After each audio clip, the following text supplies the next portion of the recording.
I actually prepared this before I came, and none of the Algerian universities, old and new, okay, appear in the 2020-2020 top 1,500 US world ranking. None. Zero. Rwanda has universities. Rwanda, if you don't know, had a genocide. 800,000 people were killed 10 years ago. Carnegie Mellon has a campus in Rwanda. MIT has a campus in Rwanda. Why? Rwanda. Just, to me, we have a deep problem. We need to think about it. You can't be blaming everybody as that's not true. It's us. It's our problem. We need to fix our issues. Because it can't be we say, oh, we're Algerians, you know, people don't like us. That's not true. Absolutely not true. We have the problem. You know, when I do I go to courses for management because I'm a manager. One of the moderator told me that every time that you point your finger at somebody, there are 3 fingers that are pointing at you. Which is very true. Every time that you point a finger at somebody, they're afraid. They're pointing at you. So it's you. Don't point finger at others. Which is very true. Something to think about. Okay?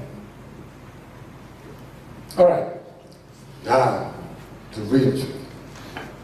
So we start actually the essentials of technical writing and publication. So, setting the scene. So I'm going to make some assumptions about why you're here. Okay? And also you have to think that way, so that you can actually benefit from this talk. So what I'm going to assume is that you already have a research story. That is, you are already working on a research topic. And I will assume that. But you are looking for an effective strategy on how to tell your research story. So you want to share it with your research community, and you want to do it the right way so that your paper gets accepted. Right? So the focus of the workshop is about assisting you on how to effectively tell that story, okay, to the community. However, it is not about how to develop or identify a research topic, because people come from different. I'm not, because if you want to develop a research story in economics and psychology, it's different from computer science or from medicine, so it's a different one. So that's not the focus. The focus is you have the research story, but you want to tell others about the research story. How do you do it? And that's very important, right? Because this is going to make the difference between being accepted and rejected. If you don't know how to tell your story, well, what do you think is going to happen? Your paper will be rejected. So I'm here to tell you my experience on how you're going to tell the story in the most effective way. Okay? So again, the disclaimer is, this is based on my own experience, and I'm not saying this is the only one. There are other people who have different experience. But I've been on literally hundreds of conference program committees and more than 10, 15 editorial boards of main journals. So I know pretty much how the system works very well, I think. So it's all about telling you that, what is the expectation, so that you prepare for it. Okay? So, sorry, I will not be able to share this one, but you can take pictures, because I have a co-author, and he hasn't given me the permission to share it with you. All right, so let's start with the first thing. Why do we publish and write in the first place? Why are you publishing? So the first reason is it's a way to interact with your own research community. If you are in computer science, and computer science has many sub-communities, databases, programming languages, operating systems, architecture, whatever, right? So it's talking to your community. So that's the way you communicate with your community. But also it's about a milestone of your own achievement, that you have discovered something that you want to share with others. Also, it's documentation of knowledge. We all know the pyramids in Giza, I mean, were a marvel of science, but that science was actually never documented. That's why we lost it. To this day, we try to figure out how those pyramids were built. Didn't have cranes. Have you ever been to Egypt? I've seen it actually. It's just, one big stone is huge. How could they have lifted it? This is 3,000 years ago. So there was knowledge there that was just lost because it wasn't documented. So we had to recreate that knowledge, right? So that's very important that actually we document the knowledge that we create. And of course, more personal, it's your way of getting promoted because you say, no, I'm smart, I contributed, I did this, I think I deserve to be promoted, right? And for great opportunities. And of course, as a researcher, that's what you do. You do research, you conduct research, and part of conducting research is to publish in journals and other venues. And from a university perspective, and we talked about the ranking, this is the external benchmarking. If you don't publish, the university will not get the recognition because one key criterion for assessing the reputation of a university is publication. Where you publish and how many you publish, right? So you're contributing those to the reputation of the university that you work for, okay? So that's why you want to publish and write papers. So why is it now important to publish in top journals? Well, it's about quality. The quality standards are much higher for top journals. And one of the things that you use is impact factor. So if you have, if you have a journal that is top, then usually the impact factor is high. Okay? And then, of course, when you submit a paper to a top journal, you expect that the review quality would be much higher as well. So you benefit more, rather than say, it's bad or good. Actually, they tell you what is good about it, what is bad about it, right? And you can use it so that you can then improve your paper and resubmit it to the same journal. Can you please turn off your, well, just, that's the flow of ideas. If you could put it on silent, I would appreciate it. Strong reviews can help produce a better paper, of course, okay? So, but if it was easy, okay, then everybody would have done it. So it's really not easy to actually publish in top journals. So you need to really have the skills. You need to have the skills to know what is expected. So that's why you need to do it multiple times before you are able to say, oh, I know how to write now, right? I know what they expect, and therefore you increase your chances of being accepted at top journals. So persistence is important. You have to persist. Okay? Don't despair. I'm going to name and shame people who actually have to focus.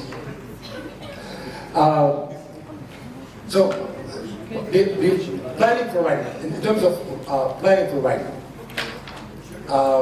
know your purpose. So when you start writing, you need to know why you're writing. Okay? The second thing is know your audience. What do I mean by audience? Is that there are different types of writing. You can write a thesis, you can write a book, you can write for a magazine, a journal. The way you write a book is not the same thing you write to the journal. The way you write for a magazine is not the same as a journal. So you need to know what is it that you're going to write. So in our case, of course, here is a for journal. So that's why we're going to be just talking about that. If I were to tell you about magazine, it's going to be a little bit different from the magazine. So the other thing is you need to know what's in the literature, right? We need to know what it is that you mentioned, because you can't just start writing where actually you don't know what has been done. So when you, this is planning. You haven't even started. You can't just say, okay, I'm going to write a paper. No. There's a planning that actually needs to, and it has to be done in this form, so that actually you will be effective. When it comes to science, there are rules. We have to use those rules. It's not something that you say it's random. No, there's nothing random. I mean, you have to have some rules. Actually, you know that actually if you use them, then you're more likely to get something of quality. Right? You don't leave it to chance. So now, how to start writing? Okay, of course, it would actually vary from one person to another. We're different. Some people are slower, others are faster. Some people have, so it would vary. People but there are some general rules that apply to everybody. One, it's always a good idea to produce an outline with section subheading. For instance, you start by saying, first I have to have a title, then an abstract, then an introduction, then sometimes background, then the body, the main methods, and then an evaluation, then say a conclusion, and maybe an appendix. Right? Depending on the area that you're in. That which is what is accepted. But you have to have that. Okay? And then after that, you say, okay, what am I going to say so just in plain English, what am I going to say in the abstract? Remember, you already have a story. This is my assumption. You're not going to be saying, oh, I'm going to do research. No, I have the story. I need to tell people now. So what am I going to say in the abstract? What am I going to say in the introduction? So just a paragraph just describes what I'm going to say. So that actually you know what is it that you're going to expand on. Right? So this is the first draft. And then another thing that actually would be very important is to produce what I call a rough draft of an abstract. I will spend some time about that. An abstract is about the contribution. What is the main contribution of your paper? What is the new knowledge that you are creating? Let me give you an example. So say you work in medicine, and you discovered a plant in the Amazon that if you were to use it for people who have HIV, AIDS, it cures them. 90% of the cure. Just for the sake of argument. What would be your abstract? Your abstract would be about, I have discovered this rare plant that grows only in the Amazon, and I conducted an experiment with people who have HIV, AIDS, and 90% did not show any sign of HIV after 6 months. That's it. So you added a new knowledge. Don't say why you chose that plan. You don't say how it works. Only what it is that it did. This is the contribution, because this is the new knowledge. Now, before your paper, people could die of HIV/AIDS. After your paper, what did the paper do? Well, the paper actually said that if you were to use this plan for 6 months, then you have 90% chance of being cured. Full stop. Right to the point. That's your abstract. And then you go to the introduction and you say, oh, but why did you go? What made you go to the Amazon? Why did you think that that plant could? Then you can actually explain that. And then you say, oh, but how does it work? How does it work? What is the biological processes and, right? But that's later. Don't try to say everything at the beginning. That's too much. Just stick to the contribution. Because what you want is that after people have read your paper, say, what was the paper about, by the way? Oh, it's about curing HIV/AIDS with that plant. You don't remember even the how sometimes. What they remember is what it did. And that's what goes into the abstract. So you should know that. It's your research. Say, what is it? What new knowledge that you have created that wasn't there? Right? That's all you need. Okay? We'll talk about that in more detail. So, if you are writing with co-authors, and I think I encourage you, by the way, to work with people, because I call it cross-fertilization. You know, you have ideas, and use the board, you know, say, what do you think? And then actually things improve. But also, it provides you with an opportunity to actually divide the work. So if you are very good at implementation, say, you deal with the implementation. If you're good at developing algorithms, you deal with the algorithms. If you deal evaluation, you deal with the evaluation. So you divide the work, and you say, here's your part, do this. So you have one person who basically coordinates everything, right? So, and then that will allow you to design a new, or actually come up with a new draft, with the initial draft, I should say. Now, a rule of thumb, simple rule, always start with the simplest and easiest part of the paper. Do you know why? Why do we start with the easiest? There are two reasons. The first reason is efficiency. That if you start with the easiest, then you're more likely to meet your deadline. And the second reason, it gives you hope. If you start with the most difficult one, say, I'm not going to be able to finish it. It's so difficult. I'm not going to be able. And as a result, I'm not going to be able to.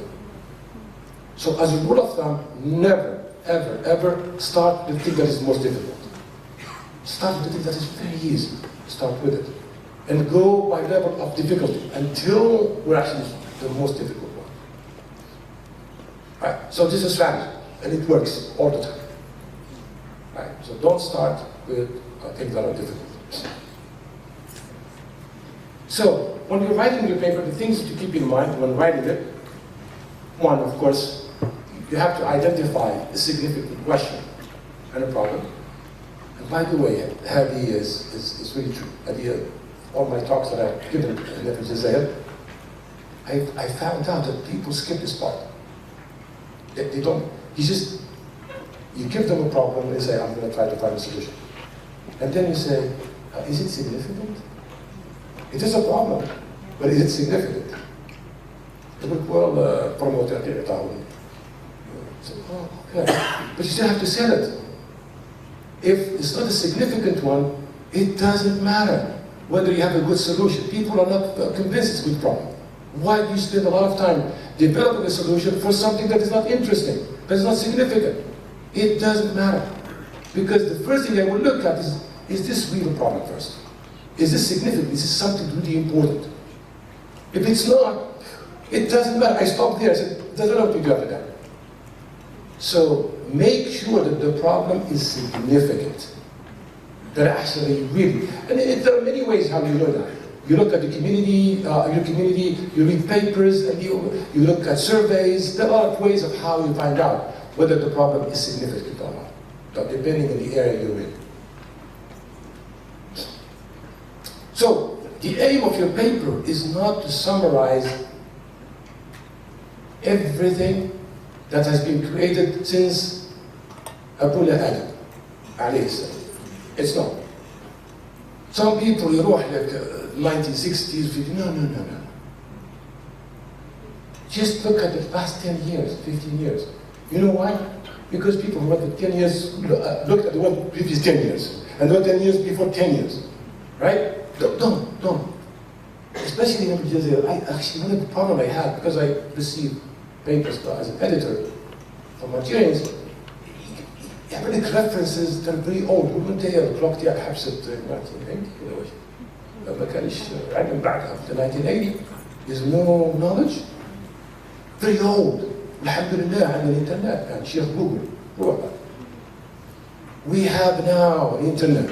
And if you don't have money to have a subscription, you can contact the author directly. People contact me all the time, and I give them the paper. I send them the paper. For two reasons. It's good, and second, too, it's actually good for me because they may cite my paper. So people will give you the papers. So there's no reason, no excuse why you cannot use the latest research. It's always available one way or the other. Always available. So use the latest research, right? So you can summarize the state of the art of what has been happening in your area of research. And also it gives the reader, the person reviewing your paper, that you have done your homework. انت imagine انا اعطيك اكزامبل يجيك واحد انت عندك بروبلم في الماء الروبيني تاعك تعيط بلومبي يجيك بلومبي يقول لك لا مش شيء عندك ليك فويت هذاك تقول له جايني لهنا ما حدش كيفاش ما قريتش انت يا كيفاش les gens de fluide يصيروا You do your homework.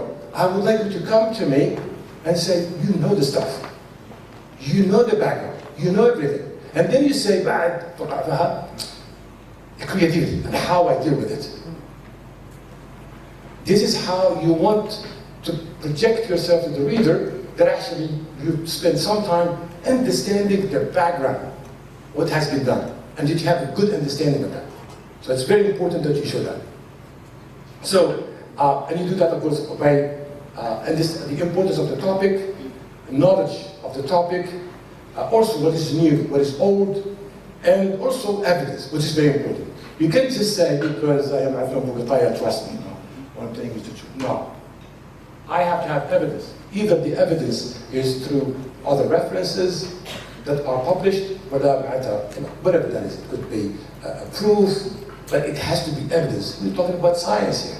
It can't be because you're so-and-so, I'm going to believe you. No. That's not the case. It's actually all about evidence, evidence and evidence. So people will say, you make a claim, what is your evidence? It's a scientific work that you do. Everything has to be rooted in evidence. So, of course, you would like to have 50 pages to do that, but most journals will not allow you to have 50 pages. Usually most journals, they vary. Some of them 14 pages, others 20, others 30. So you're going to have to say that in a constrained way. So within the constraint of the page limit that you have for the journal. So what that means is that each paragraph and sentence are going to be important. So everything that you say, because you don't have all the space that you want. So you have to really plan and say, do I really need this sentence? Do I really need this paragraph? If you don't need it, then get rid of it. When I was a PhD student, ايش بعدها كنت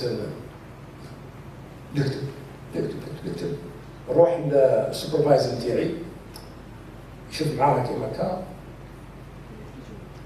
يقول this garbage. Garbage, بالك رجلك نسيت. But he was right. I wanted to hang on. He told me one thing. He was right, actually. He said, you know what? These paragraphs and these sentences, they're not your baby. You're afraid to throw them away. They're not. They come and go. You treat them like babies. No, if you take them, it's like a baby. I lost a baby. No, bring it back. No. Which is very true. So once you write something, it's like your own. You cannot get rid of it. No. Actually, just the opposite. It can actually hurt you.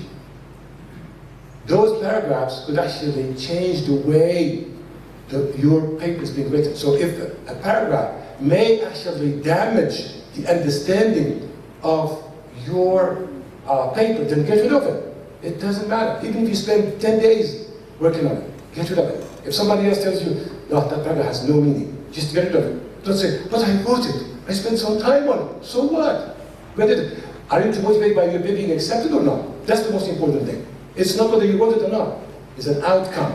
You're trying to say an outcome. What is the outcome? Is to have the paper accepted. And that's the most important thing. So, in terms of the writing, you have to essentially adopt what they call the 3 C's. Okay? Because it's up with the C. Clear, Crisp and concise. What do I mean by that? Clear, it means that the meaning is easily understood. The meaning of what you're trying to say, everybody can understand it. 2, crisp. You use a language that is lively. That you don't use a language, واحد يقول لك أعطيني what is your left ear. يقول له But there's another way you can say that. Alright. That's what I mean. Don't say that. Here's my ear. Here's my left ear. Why are you telling me, oh, here's my left ear? And you read it sometimes, you say, oh, what are you trying to say? Just say it directly. Okay? And concise. That is really the sense of, or the meaning of your sentence and should be conveyed in as few words as possible. And we'll talk about that actually later. So remember, people who read your papers, they don't read it for fun. I've never read a paper for fun. بعدين والله الحق شو بدي ارتاح. I will read the paper. That's not true. I always read the paper because في منفعة. It's a knowledge. Right? If I want to have some fun, احنا رومو بوليسي. Right? That's fun. So people are not reading your paper for fun. So therefore, you want to get right to the point. So if you have a knowledge that you want to give it to them, give them as soon as possible. Don't make them wait, because you just want to have this knowledge. That's all. So you have to be very careful how you write. And we will actually compare those two styles of writing in a few minutes. And of course, use good English. And let me pause here. I've received papers as an editor, associate editor of the journalism, from Algerians. Do you know what they do? It's unforgivable, to be honest with you. They write their paper in French and then use Google Translate. That is unacceptable. Unacceptable. And you see the paper, it means nothing. Nothing. It's a technical paper. And then I realized, actually, you know what? Because what I do, I do reverse translation. So I take a paragraph and say, je suis là en français. And I am right. Français parfait. But Google Translate. That's wrong. This is, like they say in English, cutting corners. You use the easy way out. The hard way is to learn that language. Alhamdulillah, عندكم أنا faculty d'anglais, département. Go and attend. عندكم internet. There are a lot of resources. Spend time. ما ترقدش 5 سوايع ترقدش 7 سوايع. It's worth it because it's actually an investment. Those 2 hours. Learn the language. It's a tool. If you want to excel, don't use Google Translate. And that's what you do. And of course, I'll be honest with you. I looked at the paper, the first page, and I rejected. Don't even read the rest. If you haven't taken the pain to actually write it correctly, do you want to spend time reading it? I'm not paid to do that. Therefore, I will reject it. And all my colleagues will do that. All of them. So do not use Google Translate. Learn the language. You can use dictionary, that's fine. You can use thesaurus, but you need to construct it yourself. So I have seen many cases like that. It's the lazy way of writing papers. And then they say, oh, they don't like me, I come from Algeria, that's why. No, it's you. It's nothing to do with that. It's you. It's actually the problem the way you write. Be careful. Again, use good English. And it may take time, but once you learn it, that's it.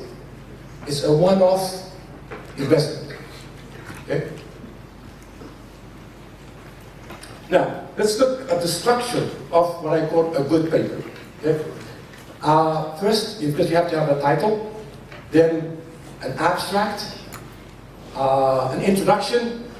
Usually, it could be also using a background, depending on the method, on the journal.